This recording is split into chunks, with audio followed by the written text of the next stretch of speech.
السلام علیکم ورحمۃ اللہ وبرکاتہ۔ تمام دوستوں کو اسلامک انفارمیشن وائبز میں خوش آمدید۔ آج ہم آپ کے لیے جو موضوع لے کے آئے ہیں وہ ہے 4 نبی جو آج بھی زندہ ہیں۔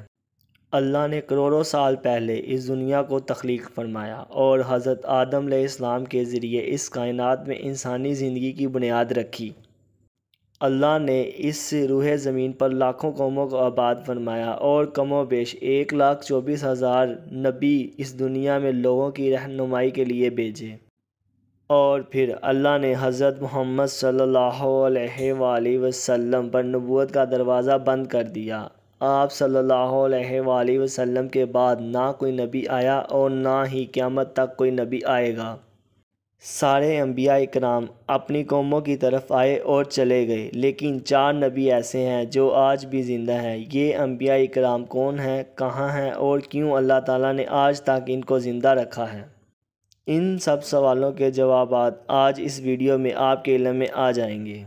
پہلے نبی جن کو اللہ تعالیٰ نے زندہ رکھا ہے اور اس بات کا ذکر قرآن پاک میں بھی ہے وہ حضرت عیسیٰ علیہ السلام ہیں۔ حضرت عیسیٰ علیہ السلام اپنی نبوت کا اعلان کیا اور انہوں نے ساری قوم کو اکٹھا کیا اور بتایا، میں اللہ تعالیٰ کی طرف سے بھیجا گیا نبی ہوں اور تم لوگوں کو دعوت حق دینے کے لیے آیا ہوں۔ جس قوم کی طرف اللہ تعالیٰ نے حضرت عیسیٰ علیہ السلام کو بھیجا وہ قوم یہودی قوم تھی، اور ان کی کتاب میں واضح لکھا ہوا ہے کہ ایک نبی آئے گا جو یہودیوں کے دین کو ختم کر دے گا۔ اس ڈر سے یہودیوں نے حضرت عیسیٰ علیہ السلام کو قتل کرنے کا ارادہ بنا لیا، کیونکہ ان کو پتہ تھا اگر حضرت عیسیٰ علیہ السلام زندہ رہے تو ان کا دین ختم ہو جائے گا۔ اس کے باوجود حضرت عیسیٰ علیہ السلام ان کو حق کی طرف بلاتے رہے، لیکن وہ بدبخت قوم آپ پر ایمان نہ لائی اور آپ کو جھٹلاتی رہی۔ آپ کو یقین ہو گیا ان پر کسی چیز کا اثر نہیں ہوگا، اور انہوں نے سب کو اکٹھا کیا اور پوچھا، کون ہے جس کو میری بات پر یقین ہے؟ 19-12 لوگ اس بات کو تسلیم کیا۔ یہ بات یہودیوں کو ہضم نہ ہوئی اور معاذ اللہ تعالیٰ انہوں نے حضرت عیسیٰ علیہ السلام کو قتل کرنے کا منصوبہ بنایا اور ایک توبہ نوس آدمی شخص کو بلایا اور کہا کہ ان کو قتل کر دیں، اور جب وہ شخص قتل کرنے جا رہا تھا تو اللہ تعالیٰ نے ایک فرشتہ بھیجا اور کہا، جاؤ حضرت عیسیٰ علیہ السلام کو اس آسمان کی طرف اٹھا لاؤ۔ اللہ کے حکم کے مطابق وہ فرشتہ آپ کو آسمان کی طرف لے گیا۔ وہاں آپ کی ملاقات حضرت مریم علیہ السلام سے ہوئی۔ انہوں نے آپ سے پیار کیا اور آپ علیہ السلام نے فرمایا، اماں جان اب ہماری ملاقات قیامت کے دن ہوگی۔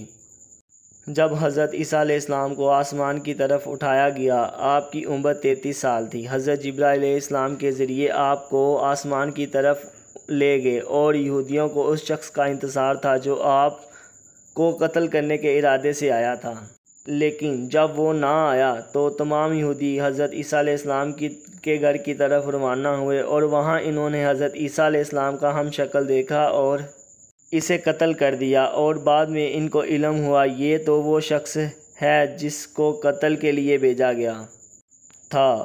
یہ دیکھ کر لوگ 2 گروہوں میں تقسیم ہو گئے اور آپس میں لڑنے جھگڑنے لگے، اور اس دوران بہت سے یہودی قتل ہو گئے۔ یہ لوگ اب بھی گمان میں ہیں کہ حضرت عیسیٰ علیہ السلام کو قتل کر دیا گیا، حالانکہ ایسا بالکل بھی نہیں ہے۔ اللہ تعالیٰ نے ان کو زندہ اپنی طرف اٹھا لیا۔ حضرت محمد صلی اللہ علیہ وآلہ وسلم نے ایک حدیث میں فرمایا کہ حضرت عیسیٰ علیہ السلام قیامت سے پہلے زمین پر اتارے جائیں گے اور سنت نبوی کے مطابق زندگی گزاریں گے اور دجال کا جڑ سے خاتمہ کریں گے۔ حضرت عیسیٰ علیہ السلام کم سے کم 7 سال اس دنیا میں گزاریں گے اور اللہ تعالیٰ کے دین کو پھیلائیں گے، اور مدینہ منورہ کی سرزمین گنبد خضرا میں آپ کو دفن کیا جائے گا۔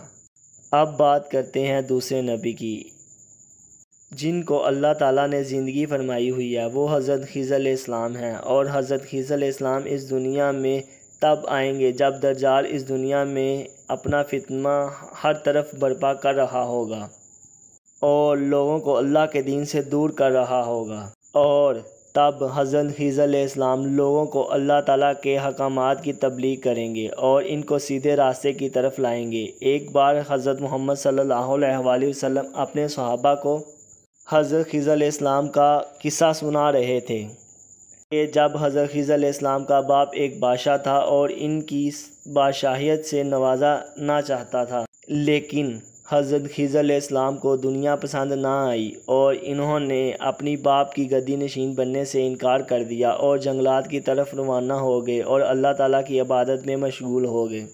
اس دوران آپ کا گزر ایک چشمے سے ہوا، وہ آب حیات کا چشمہ تھا۔ آپ نے وہاں سے پانی پیا اور آپ تا حیات زندہ رہیں گے۔ حضرت انس نے ایک روایت سے نقل کیا ہے کہ حضرت محمد صلی اللہ علیہ وآلہ وسلم ظاہر اور صالح ایک شخص ہوتا ہوا حضرت محمد صلی اللہ علیہ وآلہ وسلم کے جسم اقدس کے پاس آیا اور رک گیا، کچھ پڑھا اور واپس چلا گیا۔ اس کے جانے کے بعد لوگوں نے پوچھا شخص کون ہے؟ تو حضرت علی رضی اللہ تعالیٰ عنہ نے فرمایا میں اس شخص کو جانتا ہوں، یہ حضرت خضر علیہ السلام ہے۔ یہ اللہ کے حکم سے مصیبت زد لوگوں کی مدد کرتے ہیں اور رہنمائی کرتے ہیں اور ان کو اللہ کے حکامات پر زندگی بسر کرنے کی تحقیق کی گئی ہے۔ اور تیسرے نبی حضرت الیاس علیہ السلام ہیں، جن کا ذکر قرآن پاک میں 2 دفعہ موجود ہے، اور بعض روایت سے پتہ چلا کہ حضرت الیاس علیہ السلام کو ایک نورانی گھوڑے پر بیٹھے اٹھا کر آسمانوں کی طرف لے جایا گیا ہے۔ جس طرح حضرت انس رضی اللہ تعالیٰ عنہ سے روایت ہے، وہ فرماتے ہیں کہ میرا اور حضرت محمد صلی اللہ علیہ وآلہ وسلم کا گزر ایک پہاڑی سے ہوا، وہاں سے ہمیں ایک آواز سنائی دی، اے اللہ مجھے بھی حضرت محمد صلی اللہ علیہ وآلہ وسلم کا امتی بنا دے۔ یہ آواز سنتے ہی حضرت محمد صلی اللہ علیہ وآلہ وسلم نے حکم دیا، اے انس اس آواز کا پتہ لگاؤ، یہ کون ہے؟ حضرت انس رضی اللہ تعالیٰ عنہ فرماتے ہیں جب میں اس پہاڑی کے اندر گیا تو میں ایک سفید پوش بزرگ دیکھا جو اللہ کی عبادت میں مصروف تھا۔ جب انہوں نے مجھے دیکھا تو پوچھا، اے انسان حضرت محمد صلی اللہ علیہ وآلہ وسلم کا صحابی ہو؟ تو اس وقت حضرت انس رضی اللہ تعالیٰ عنہ نے جواب دیا، جی ہاں۔ تو انہوں نے کہا، حضرت محمد صلی اللہ علیہ وآلہ وسلم کو میرا سلام پہنچا دو اور ان کے حضور عرض کرنا کہ حضرت الیاس علیہ السلام آپ صلی اللہ علیہ وسلم سے ملنا چاہتے ہیں۔ حضرت انس نے واپس آ کر حضرت محمد صلی اللہ علیہ وآلہ وسلم کو پیغام دیا تو حضرت انس رضی اللہ تعالیٰ عنہ کے ساتھ وہاں تشریف لے گئے اور حضرت محمد صلی اللہ علیہ وآلہ وسلم کافی دیر تک آپس میں بات چیت کرتے رہے۔ اللہ کی طرف سے ان کے لیے آسمان سے کھانا نازل ہوا اور حضرت محمد صلی اللہ علیہ وآلہ وسلم نے اور حضرت انس رضی اللہ تعالیٰ عنہ کو پاس بلایا اور تینوں نے مل کر کھانا کھایا۔ جب کھانا ختم ہوا تو دیکھا ایک سفید پرندہ آسمان سے نیچے آ رہا تھا۔ جس پر وہ پرندہ نیچے آیا حضرت الیاس اس پر سوار ہو گئے اور آسمان کی طرف چلے گئے۔ بعض روایت میں آتا ہے کہ حضرت خضر اور حضرت الیاس علیہ السلام رمضان میں بیت المقدس میں تشریف لاتے ہیں اور وہاں روزہ رکھتے ہیں اور حج کے موقع پر حج ادا کرتے ہیں، اور یہ دونوں ہی مشکل زد لوگوں کی مشکلات دور کرتے ہیں۔ اور چوتھے نبی جو زندہ ہیں ان کا شمار حضرت ادریس علیہ السلام ہیں، جیسا کہ اللہ تعالیٰ قرآن پاک میں فرماتے ہیں کہ وہ ایک نیک اور پرہیزگار انسان ہیں۔ اور معراج کی رات چوتھے آسمان پر حضرت محمد صلی اللہ علیہ وآلہ وسلم اور حضرت ادریس علیہ السلام کی ملاقات تھی۔ حضرت ادریس علیہ السلام کا چھٹا آسمان پر بھی ہونے کا ذکر ملتا ہے۔